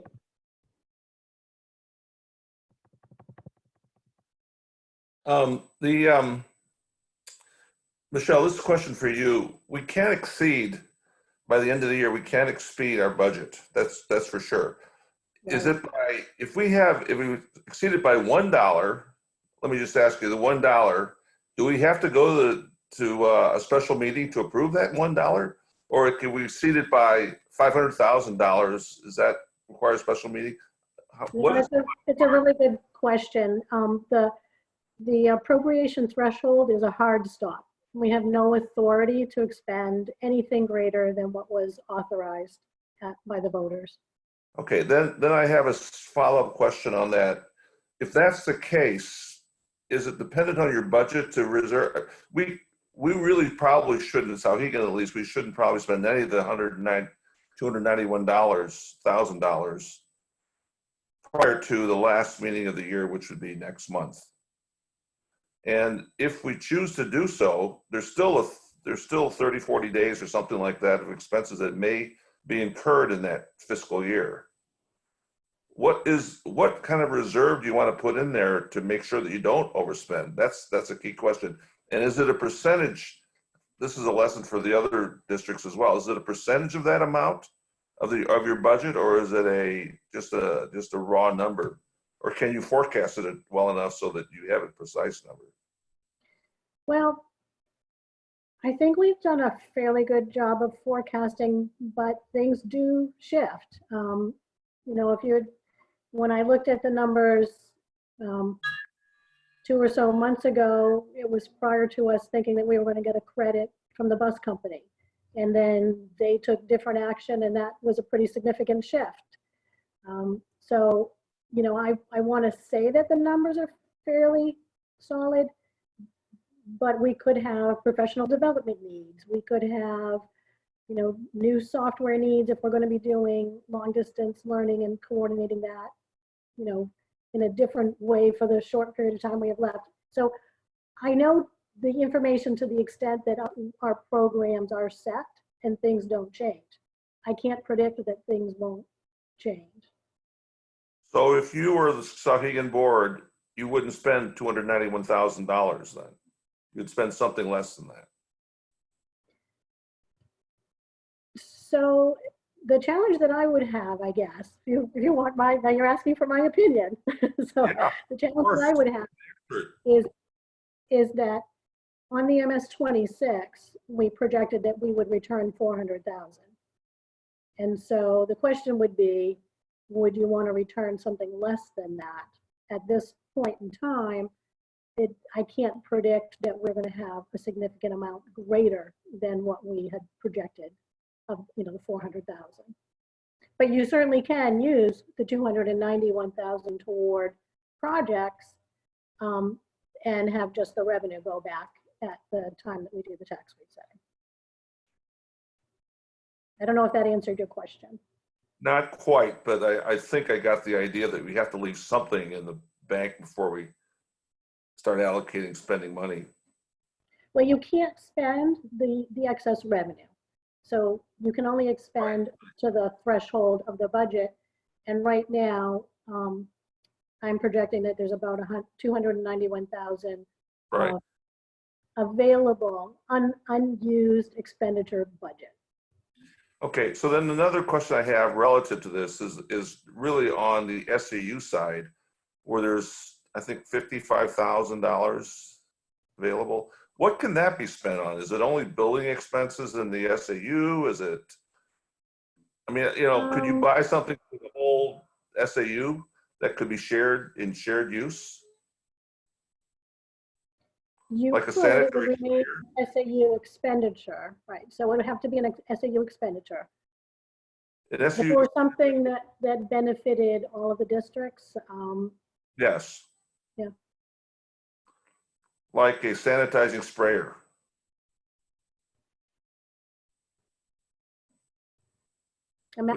I guess you could, yeah. Don't worry about it. You can work it later. Okay, thank you. David. George. Thanks. Hi, Michelle. Quick question for you.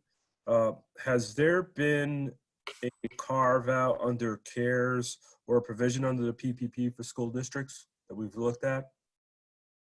Yeah, information just came out today. There was a presentation that I had a scheduling conflict because I was in another meeting at the time that they did the presentation, but I do have all the materials to go through and have talked with some folks about some of that funding.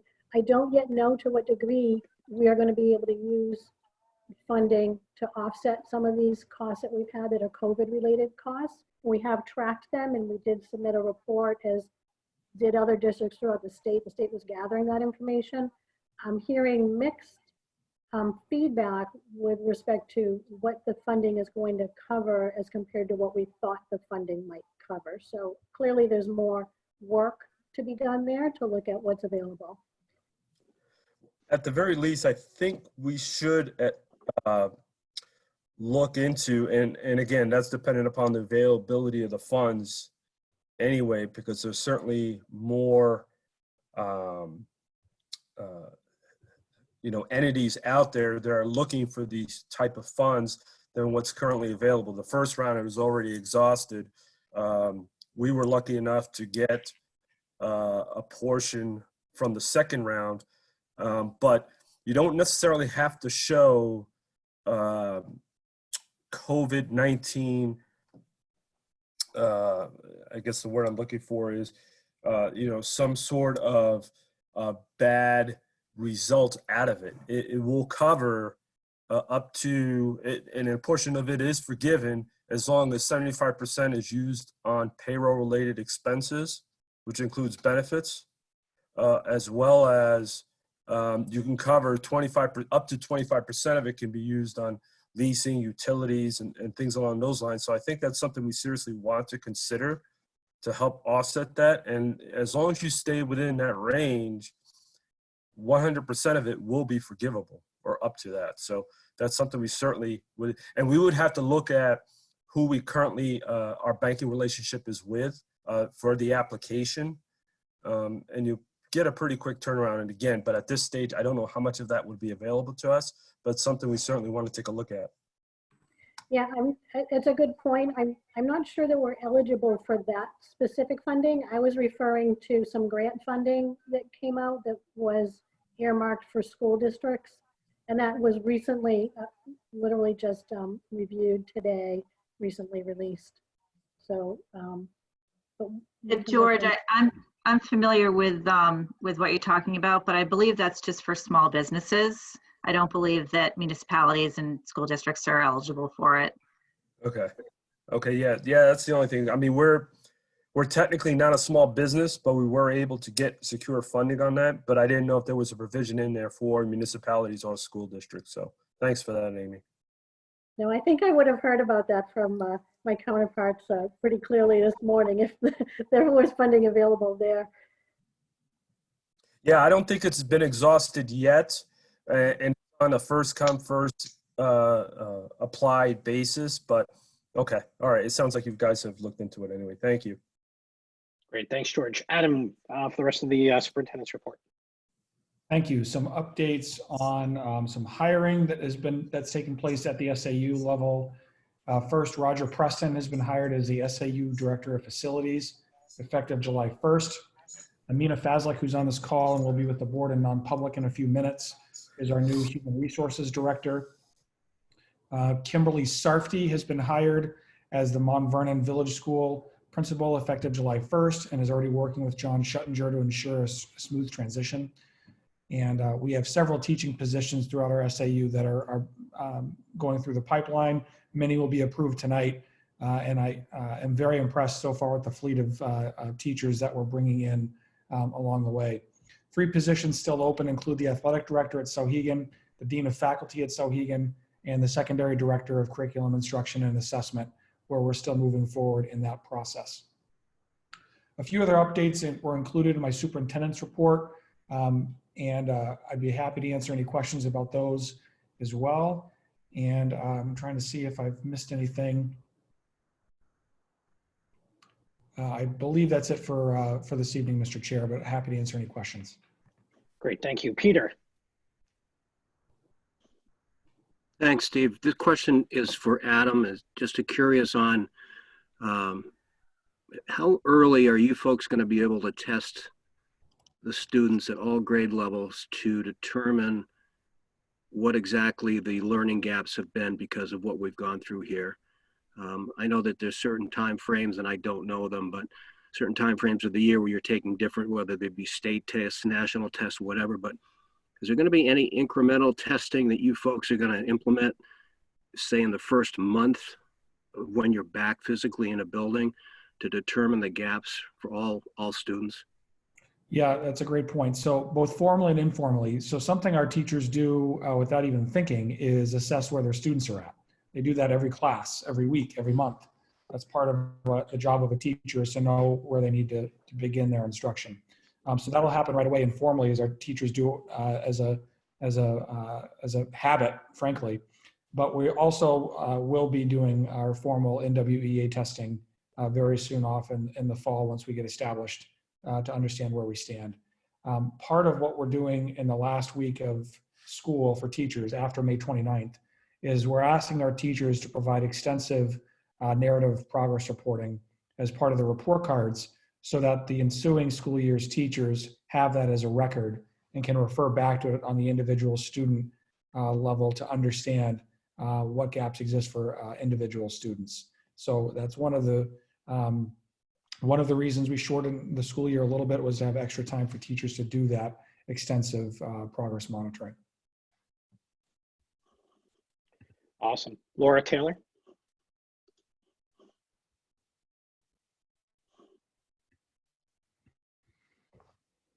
Sorry.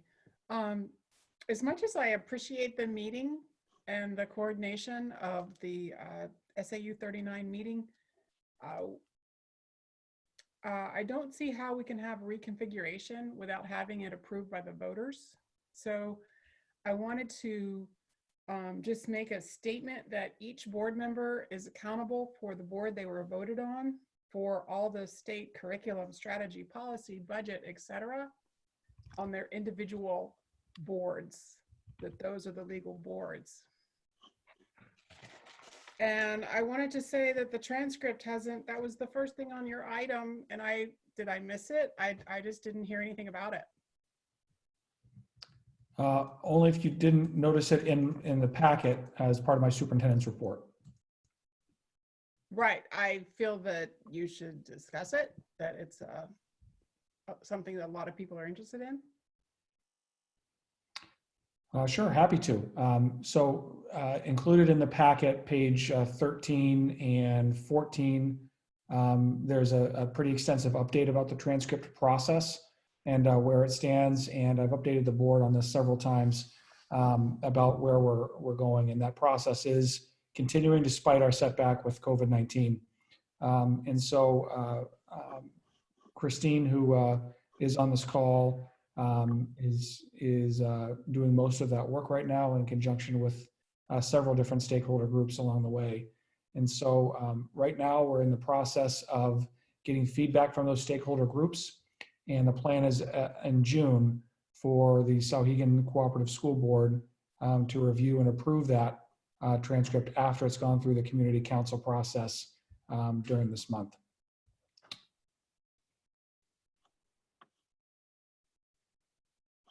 Great. Anything else, Laura?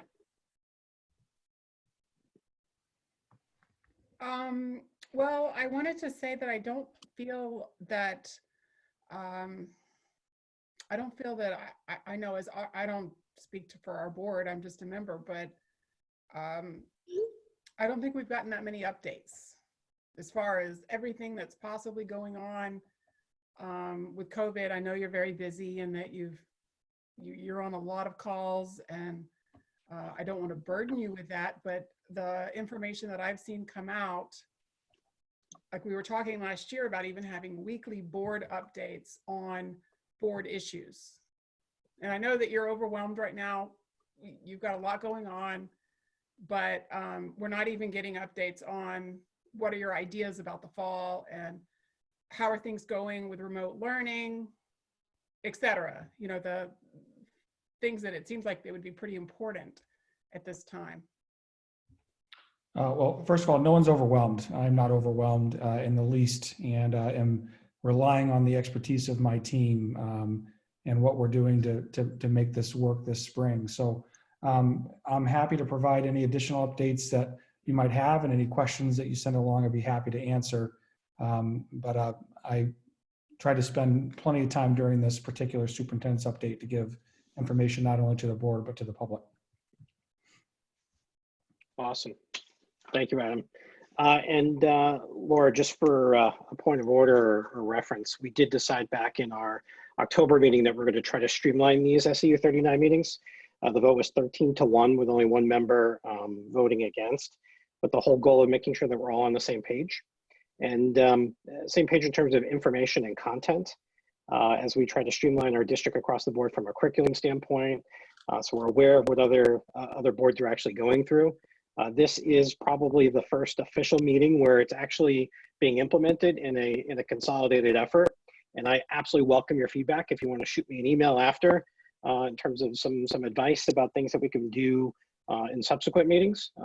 Clearly, this is going to be a learning curve for all of us as we try to implement something that the SAU board actually voted on. Okay, Tom? You mind if I speak? Sure, go ahead. I just wanted to remind each member that we're accountable to our own boards and the state laws regarding those boards and our own, you know, and you may have voted at an SAU meeting. Is that even legally? I don't know. I'd have questions on whether that was legally binding because it's not a legal board.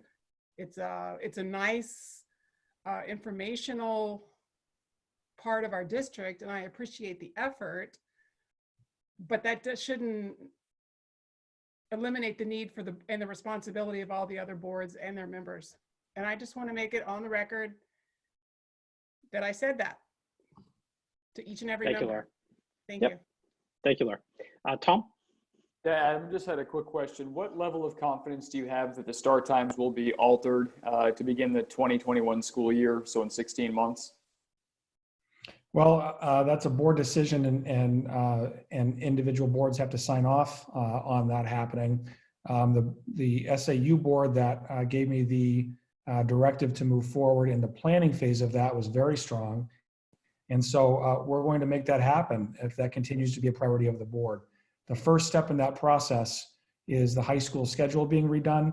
And Bill Hagen has done an incredible amount of work in the short few months that he's been here on moving that process forward. And it's at the community council phase right now. And community council has the ability to override or to reject that proposal at that level, which would throw a serious kink in the works of us moving that school start time piece forward for the whole SAU. So I'm hopeful that we're able to work that out. But we're at least on pace to be able to, of where we would want to be going forward with this, correct? Yeah, if I'm being candid, some of my attention has changed focus the last couple of months, but I still believe we're on track. Okay. Thank you. All set, Tom? Stephanie? Yeah, hey, Adam, one more question on the start time change. You mentioned, and I think you said it before, you mentioned that it's important for the high school to have their new schedule in place for the start time change to happen. Can you explain why? Yeah, because Bill is working to find a middle ground with some of the concerns that have been brought forward to give students flexibility in their schedule that might solve some of the concerns that have been brought forward by our community. Namely, that if students' schedules are more flexible, they might have the opportunity to still have the times of day available to them that they need, either because of second jobs or what have you. So it's not second jobs, school being the first job in that analogy.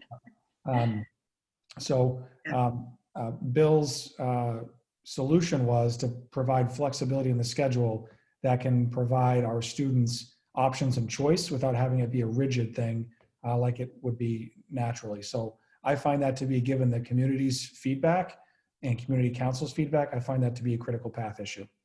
Okay. So when are we talking about that at the Sohegan board? Are we waiting for hear feedback from community council first and then talking about the Sohegan board? Yeah, the Sohegan Constitution gives the schedule largely in the realm of community council.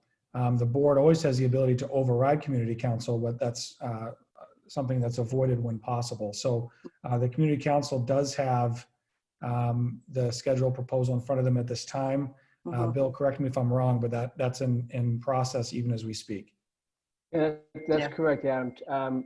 Today was supposed to be the regular scheduled meeting, but because the students were in today, they moved the community council meeting to tomorrow afternoon. So we'll have more information tomorrow afternoon.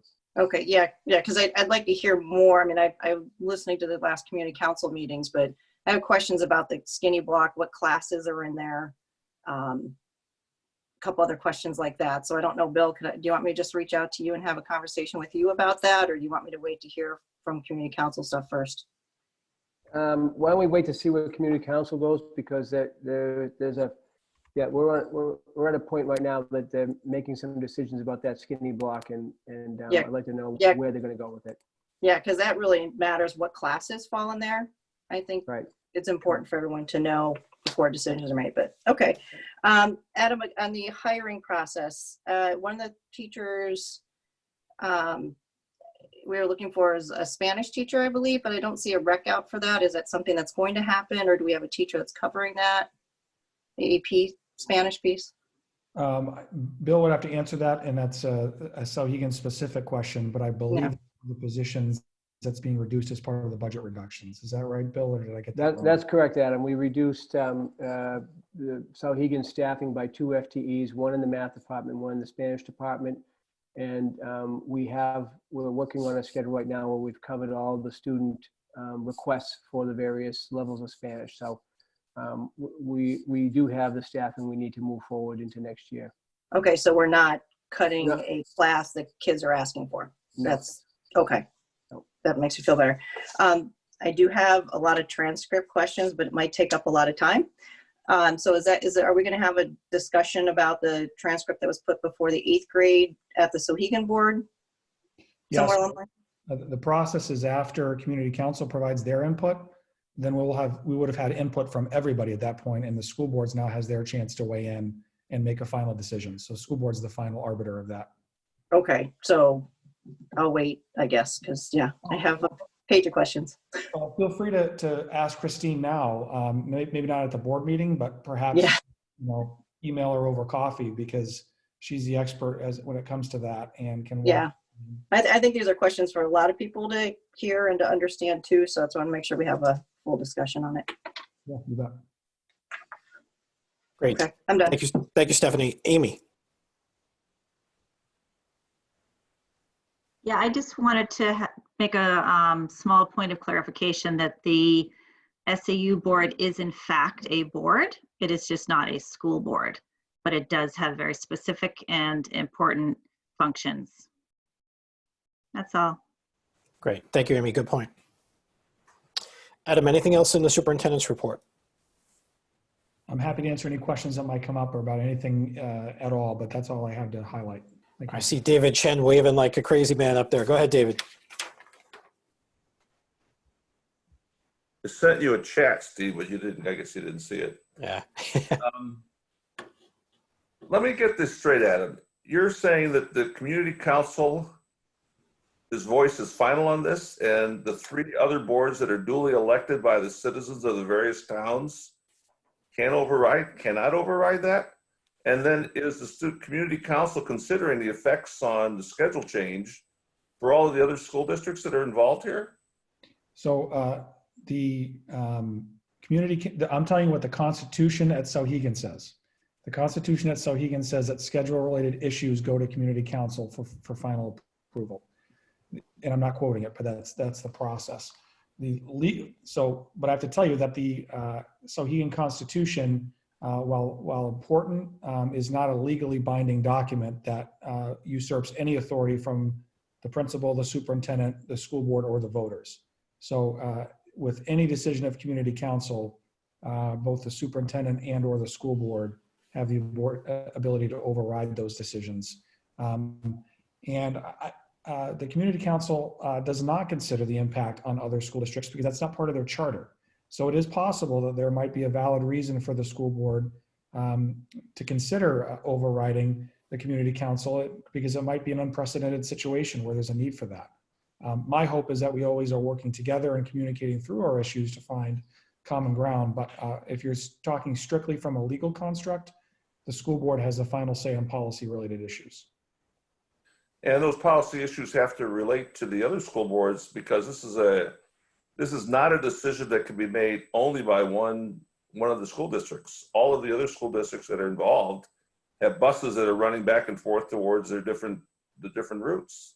Well, again, being technical, problem. That's not correct though, Dave. The Sauhegan School Board could on their own decide we're not going to share buses with those other two school districts. And at their own peril, perhaps, they could buy their own fleet of buses and not share with Amherst or Mount Vernon. Now it would be incredibly cost ineffective for the taxpayers, but it is true that each board does have to work together to share those costs if they want to have the best bang for the buck. Thank you for clarifying the whole role here. That's important. Great, thank you, David. Let's move on to hearing no other comments with regards to the superintendent's report. Let's move on to the consent agenda. And we are going to go ahead and look for approval on items number 1. Bear with me just a quick sec here.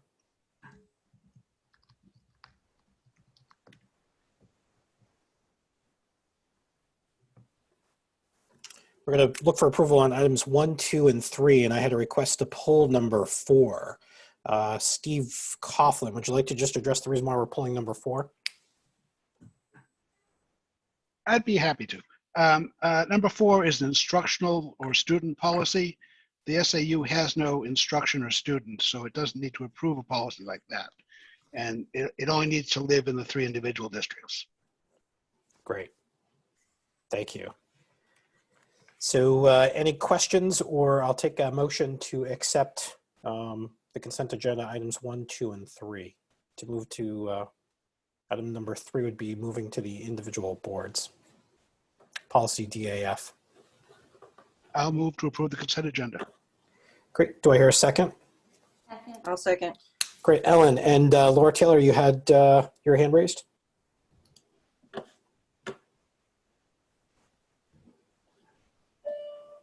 I just wanted to explain to Dave that one of the reasons that the community council has such a strong opinion about the change of start times is because AMS and Sauhegan are the ones that have the major change with the start times. The other school districts, the other schools are only 10, 15 minutes difference. And the last proposal I saw, it was an hour and 45 minutes later for Sauhegan to start later and end later.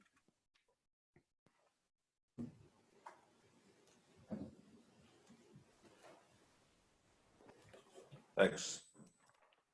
Thanks, Laura. Any other comments with regard to the motion on the table? David. Steve,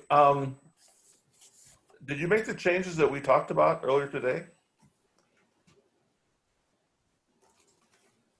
Different board meeting. Hold that thought for another half hour. All right, thank you. David, I thought you were looking at me for that. I'm like, what changes did you ask me to make earlier? Great. Hearing no other comments, we're going to go ahead and take a roll call vote. And just because the screen is rather inconsistent with who's actually on, I did print out in advance. We're going to start off actually roll call vote with Beth. Yes. Tom Gothier. Yes. Terry. Beam, yes. Ellen. Yes. Josh. Yes. Pim. Gronster, yes. Amy. Facey, yes. David. Yes. Steve Conklin. Yes. Laura Taylor. Abstain. George. Torres, yes. Great, thanks, George. Stephanie? Grund, yes. Sarah Lawrence? Lawrence, yes. Peter Eckhoff? Eckhoff, yes. Jess Hinckley? Hinckley, yes. Scott St. Dennis? St. Dennis, yes. Great. So O'Keefe, yes as well. So we're going to do 16 yes, 1 abstention. The next policy on the agenda is to discuss policies JLCJ, the head injuries policy. The thought was that that's something that would be put back to the policy committee for further discussion based on some concerns that were brought on by some board members.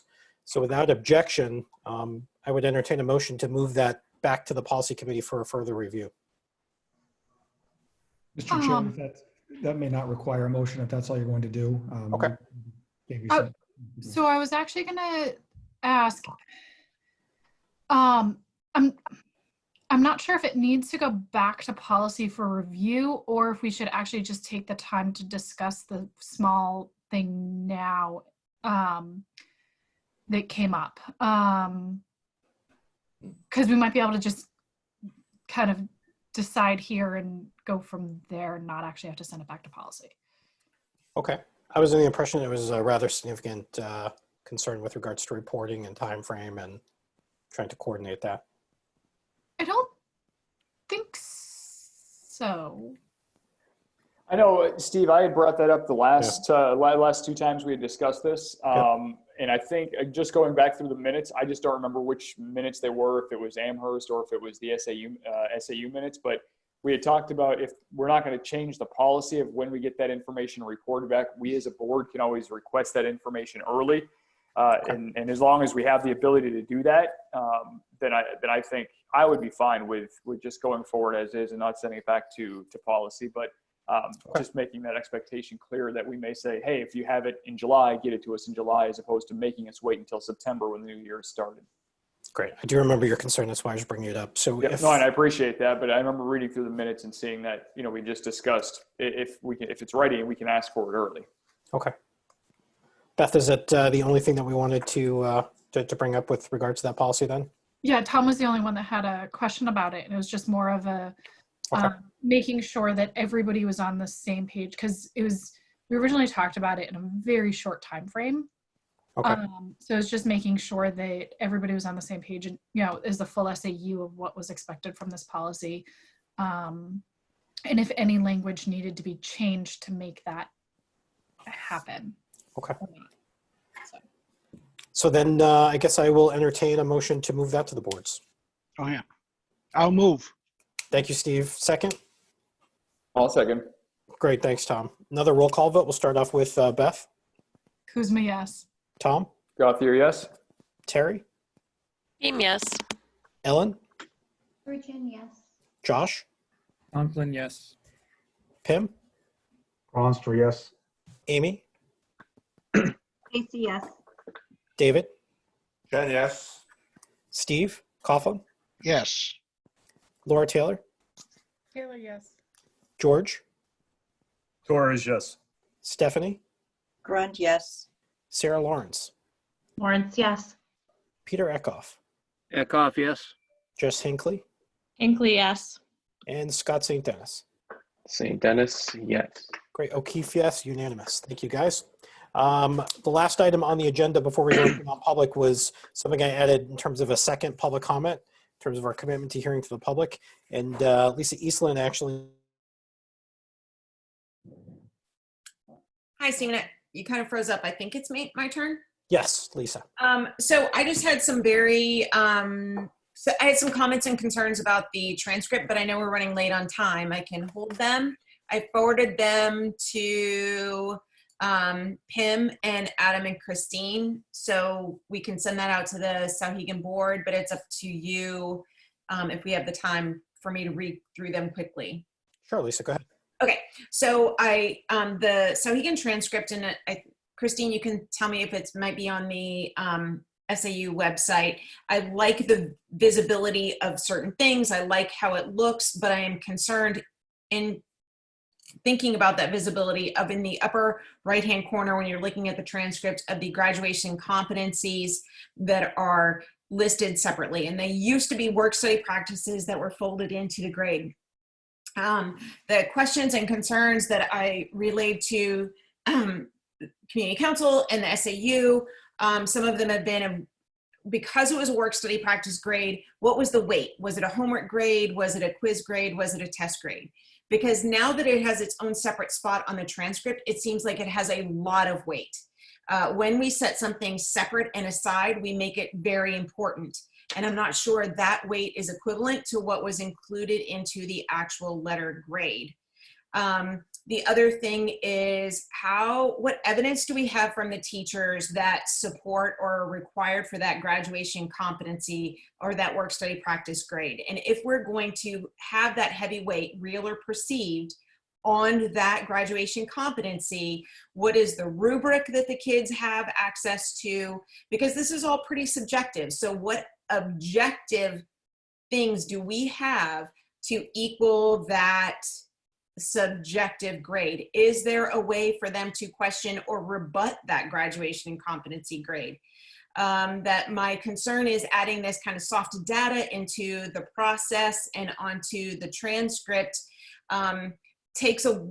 is adding soft or subjective in with what should be, in my view, strictly objective measurable data on a transcript. And that if for some reason a student doesn't do well in some year, whether through their own fault or not, that a college is going to look at that and go, wow, what happened sophomore year, senior year, whatever.